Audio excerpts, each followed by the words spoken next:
বাংলার ভরকেন্দ্র অর্থাৎ ভবানীপুর।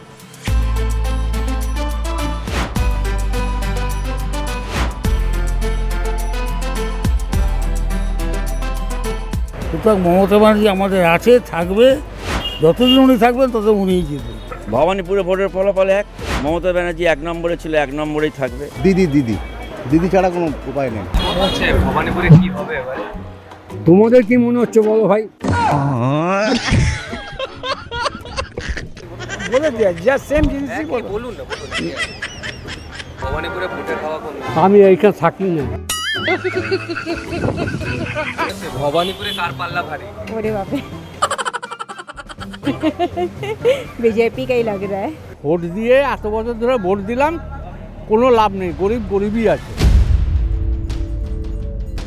তখন ওইসব বললে আমাকে মারবে লোকে।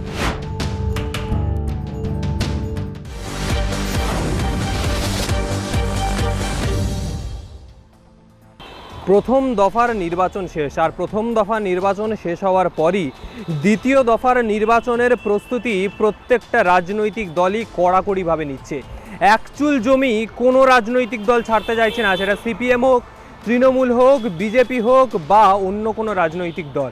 আর এই আবহের মধ্যেই রাজ্যের বুকে এমন একটা বিধানসভা কেন্দ্র রয়েছে যে বিধানসভা কেন্দ্রে হিন্দু, মুসলমান, শিখ, ইসাই সর্বধর্মের মানুষের বাস। যে সর্বধর্ম সমন্বয়ের কথা বারংবার বলা হয়, সেই সর্বধর্মের মানুষের বাস এই একটা বিধানসভায়, যে বিধানসভাকে বলা হয় বাংলার ভরকেন্দ্র অর্থাৎ ভবানীপুর। আজ আছি সেই ভবানীপুর বিধানসভা কেন্দ্রে। এখানকার মানুষ, বিভিন্ন ধর্মের মানুষ, বিভিন্ন সম্প্রদায়ের মানুষ, তাদের সঙ্গে আজকে কথা বলবো।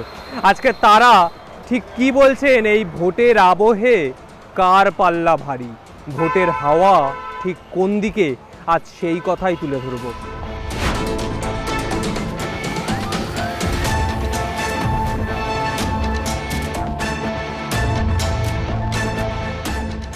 ভবানীপুরের যা সারা মানুষের, আমরা যা পাড়ায় পাড়ায় দেখছি, এবং মমতা বন্দ্যোপাধ্যায় যে গতকাল এবং তার আগে, বা এসো না, এই মধু এদিকে এসো, বদ্রি আয় আয় আয় আয়, গতকাল যে মিছিল এবং উনি করেছেন, এবং আজকেও আমাদের 4টের সময় উনি আসবেন, মিছিল করবেন, তাতে মানুষের ব্যাপক সাড়া, ঢল নেমে গেছে, ব্যাপক সাড়া। কি মনে হচ্ছে ভোটের ফলাফল কি হতে চলেছে ভবানীপুরে? ভবানীপুরে ভোটের ফলাফল এক, মমতা ব্যানার্জি 1 নম্বরে ছিল, 1 নম্বরেই থাকবে। মমতা ব্যানার্জির বিকল্প নেই, মমতা ব্যানার্জি চোখ বন্ধ করে জিতবে ভবানীপুরে। যা ছিল তাই হবে, বরঞ্চ আরও মার্জিন বাড়বে আমাদের। এবং শুধু আমাদের ভবানীপুর না, সারা পশ্চিমবাংলায়। অমিত শাহ বলছেন যে 4 তারিখে বাদ উল্টা লটকা দেंगे। কি সে বলবেন? ওনার মুখ আছে, ওনাকে বলতে দিন না। মানুষ তো তার জবাব তো বক্সে দিচ্ছে, বক্সে জবাব দেবে। যা জবাব দিচ্ছে তার ওনার যেতে দিন, সে বলতেই পারে, তার মুখ আছে অনেকে। দেখতে পাচ্ছেন ভবানীপুরে?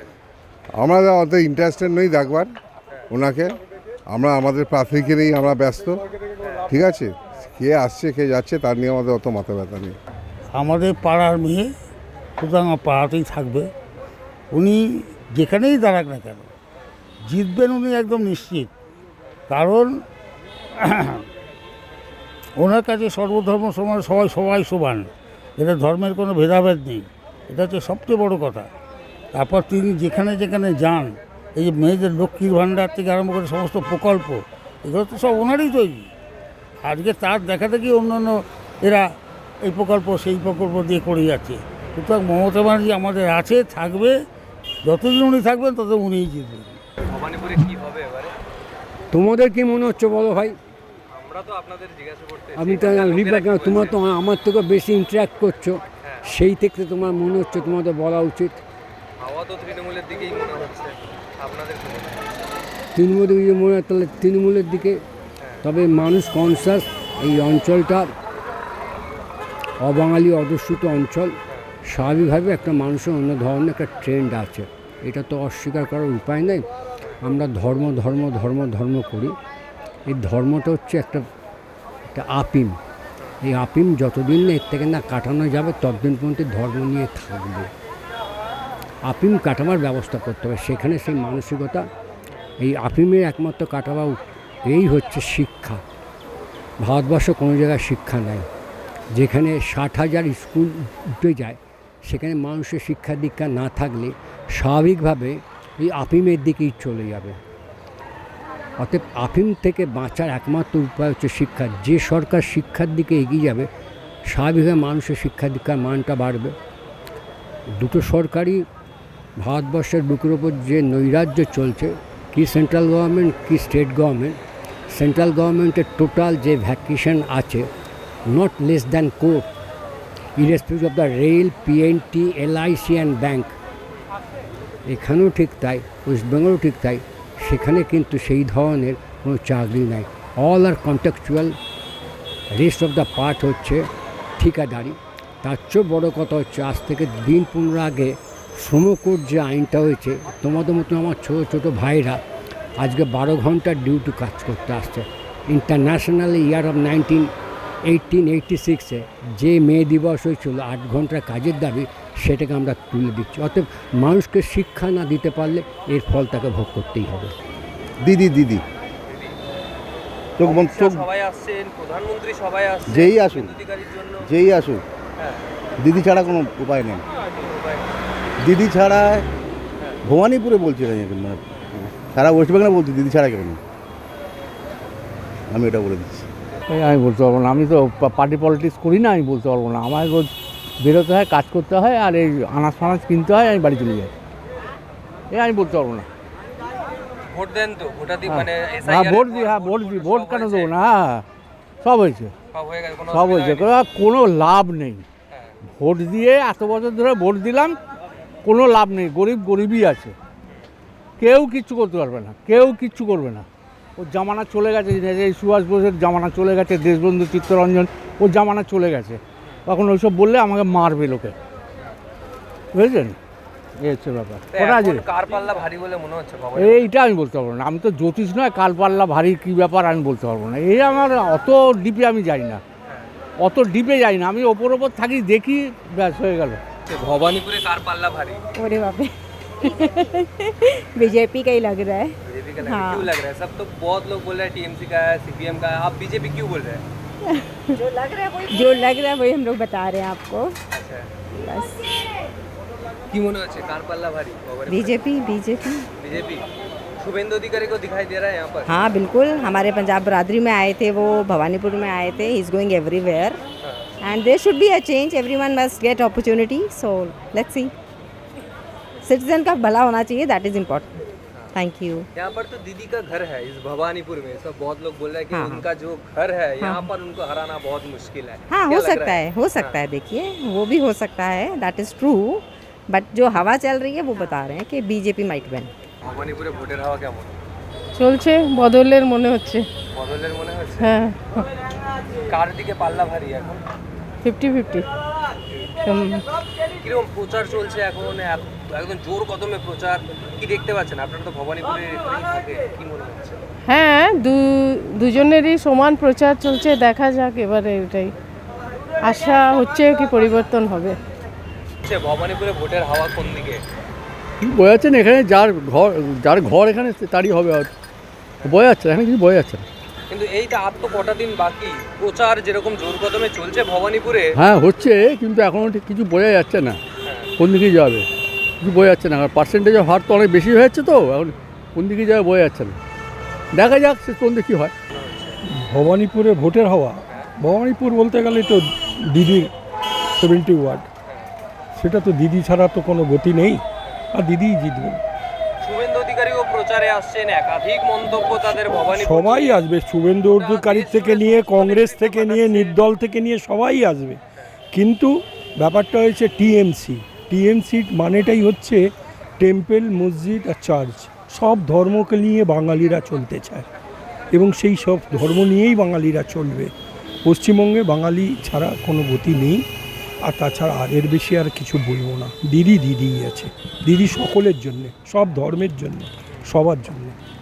পাল্লা ভারী বলতে গেলে তো এখন দিদির পাল্লা ভারী আছে। দিদি ছাড়া তো এখন উপায় নেই, বাইরের লোককে আনা তো আমার দরকার নেই। আর দেখুন, যদি কেউ ভালো কাজ করে সেটা আসতেও পারে, কিন্তু মোদির যা ক্যারেক্টার দেখা যাচ্ছে, ওর ক্যারেক্টার তো কোনো ভালো কিছু নেই।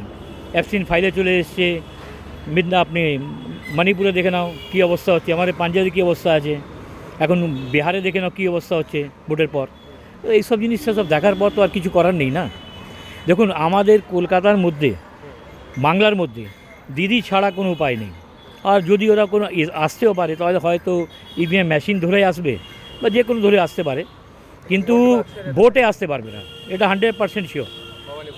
ভবানীপুর কি ছাড়া পুরো বাঙালির মধ্যে ওরা আসতে পারবে না, হয়তো 30, 40, 50খানা সিট পেতে পারে, এর বেশি আর কোনো চান্স নেই। এটা 100%, এটা কোনো ব্যাপার নয়। সবার মনের মধ্যে একটা জিনিস ভয় আছে, এরা মুখ থেকে কিছু অন্য কথা বলে, কাজ অন্য রকম করে। মানুষের ক্যারেক্টার হচ্ছে সব থেকে বেশি। মানুষের কথা বলতে আমাদের বাঙালির মধ্যে গেলে মানুষের বিবেকই সব কিছু। যদি মানুষের বিবেক ভালো থাকে সব কিছু ভালো থাকে। আমরা সবাই জানি মোদির বিবেকটা কী আছে, ও কি কাজ করে। আপনাকে একটা কথা মনে পড়লো, অমিত শাহ বলছেন কদিন আগে যে 4 তারিখে বাদ বাঙ্গাল মে সবকো উল্টা লটকা কর। দেখুন, ওরা হচ্ছে গুন্ডা, ওরা ভাষা হচ্ছে গুন্ডা। ও হচ্ছে তড়িপারের কথা বলছো তো, উনি তড়িপার। ওনাকে গুজরাট থেকে বের করে রাখা হয়েছিল, উনি বের করে দেওয়া হয়েছিল। তারপরে ওরা ঢুকেছে, যারা কেস করে তাদেরকে ঢুকিয়ে দিয়েছে, তাদের মেরে দিয়েছে, সব কিছু। তো ও জীবনে পারবে না। এই জিনিসটা কি আছে, মোদি যদি এখানে আসে, দেখুন ও চিটিংবাজি করে আসতে পারে।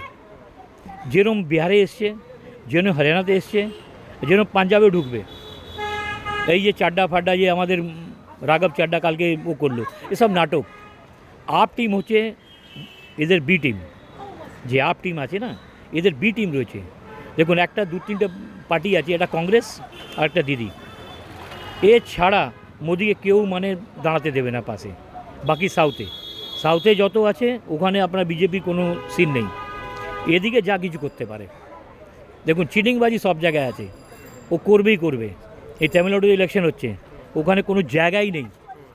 আমাদের এখানে তো জায়গা আমরা দিচ্ছি। তো এখানে আমরা দেখুন বিহারিরা বিহার থেকে এসছে, আমরা পাঞ্জাব থেকে এসেছি, কিন্তু আমরা সবাই মিলে থাকি, আমাদের কোনো ভয় কিছু নেই। জায়গায় বিহারিরা কাজ করে, বিহারিরা সব কিছু করে, কোনো লোকে অসুবিধা নেই। কোনো একটা বিহারি আমাকে ওরা ভালোভাবে টিএমসিতে ওরাই কাজ করে, যত আমার ছোটো কাজগুলো আছে ওরাই করে। কিন্তু ব্যাপারটা হচ্ছে কি, এইখানে পলিটিশিয়ান কি বলে, মানে জাতপাত নিয়ে আমাদের কথা হচ্ছে, সব নিয়ে জাতপাতের নিয়ে। যখন জাতের নিয়ে কথা, হিন্দু ধর্ম নিয়ে বা বেঙ্গলি ধর্ম নিয়ে, এটা ঠিক নয়। কিন্তু ভবানীপুর থেকে বিভিন্ন রকমের মিশ্র প্রতিক্রিয়া আসছে। একদিকে বোঝাই যাচ্ছে কোথাও গিয়ে যেন মমতা বন্দ্যোপাধ্যায়ের পাল্লা ভারী রয়েছে, কিন্তু শুভেন্দু অধিকারী, তাকে তো কোনোভাবেই অস্বীকার করা যাচ্ছে না। একাংশের ভোট শুভেন্দু অধিকারীর দিকেও যে রয়েছে, বহু মানুষের সমর্থন যে শুভেন্দু অধিকারীরও রয়েছে, সেটা কিন্তু স্পষ্ট হয়ে গেল। বিভিন্ন সম্প্রদায়, বিভিন্ন ধর্ম, বিভিন্ন জায়গার মানুষ যারা আজ ভবানীপুরের এই মিশ্র সংস্কৃতি তৈরি করেছে, সেই সংস্কৃতির জায়গায় এই বাংলার ভরকেন্দ্রকে কতটা ধরে রাখতে পারবেন মমতা বন্দ্যোপাধ্যায়, এখন সেটাই দেখার। যখন অমিত শাহ বাংলার বুকে এসে বলছেন উল্টা লটকাকে রাখেঙ্গে 4 তারিখকে বাদ, সাধারণ মানুষের প্রতিক্রিয়া সত্যি চোখে পড়ার মতন। তারা তীব্র নিন্দা জানাচ্ছে। এই আবহের মধ্যেই বাংলার বিধানসভার ভরকেন্দ্র ভবানীপুর। কি হবে বাংলার ভবানীপুরে? মমতা বন্দ্যোপাধ্যায় ধরে রাখতে পারবেন বাংলার এই সিট, নাকি এবার পাশা পাল্টে যাবে? এখন দেখার সেটাই। ক্যামেরায় প্রসেনজিতের সঙ্গে রিক, আর প্লাস নিউজ, কলকাতা।